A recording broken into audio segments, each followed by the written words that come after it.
সিঁদুরটা দিয়েছ তুমি, ব্যাস ওইখানেই সব লেনদেন, কেনা বেচা, দেওয়া নেওয়ার শেষ, তাই তো? আর তারপর থেকেই সব দিতে হয় আমাকে। কি কি দিয়েছি আমি? এই প্রশ্ন আমার আগে নিজেকে জিজ্ঞাসা করো। প্রথম যেদিন এলাম তোমার ঘরে, সেদিন তুমি আমায় বললে নতুন ঘর, নতুন সব, নতুন করে শুরু।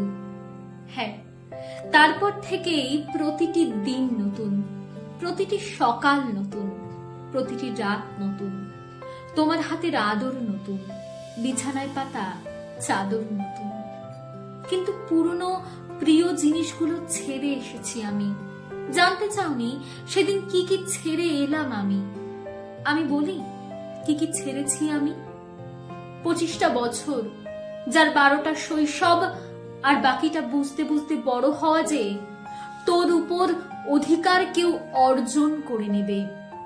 আর ছেড়েছি বাবার যত্ন, মায়ের আদর, ভাইয়ের সাথে খুনসুটি, বিকালের লাবদড়ি, সন্ধ্যায় এক থালায় মাখা মুড়ি, শীতের রাতের বৃষ্টি, বাসে করে বন্ধুদের সাথে ইউনিভার্সিটি থেকে ফেরা, আরো কত কি।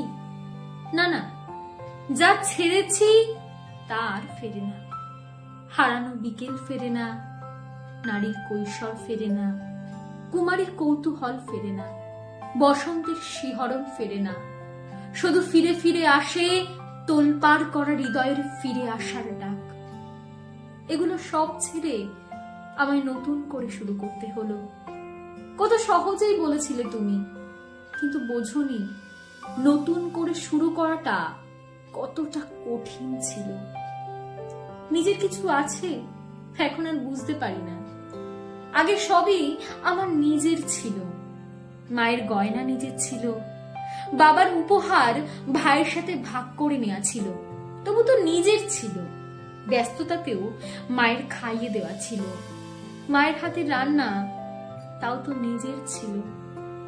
আর এখন তুমি বললে সব নিজের করে নাও। বেশ, নিজের করে নিলাম।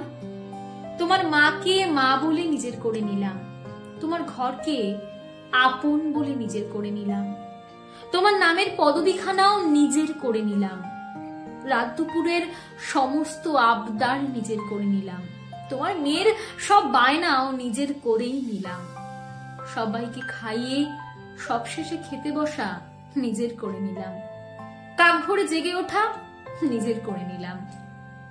মায়ের কাছে গেলে মা এখনো বলে, কিরে দুমুঠো ভাত খাইয়ে দেব, চুলটা তোর বেঁধে দেব, আজ একটু বেশি ঘুমো না মা, বাড়িতে উঠিস না হয় ভোরে। ভাবি, ও বাড়িটা কি সত্যি আমার মা? ওখানে আমি কারো স্ত্রী, কারোর মা, কিন্তু কারোর মেয়ে তো নয় মা। এখানে আমি তোমার মেয়ে, ঠিক যেমন আগে ছিলাম। তাই এখনো যখন ও বাড়িতে ফিরি, মনে হয় এটাই আমার বাড়ি, আর ওটা শ্বশুর বাড়ি।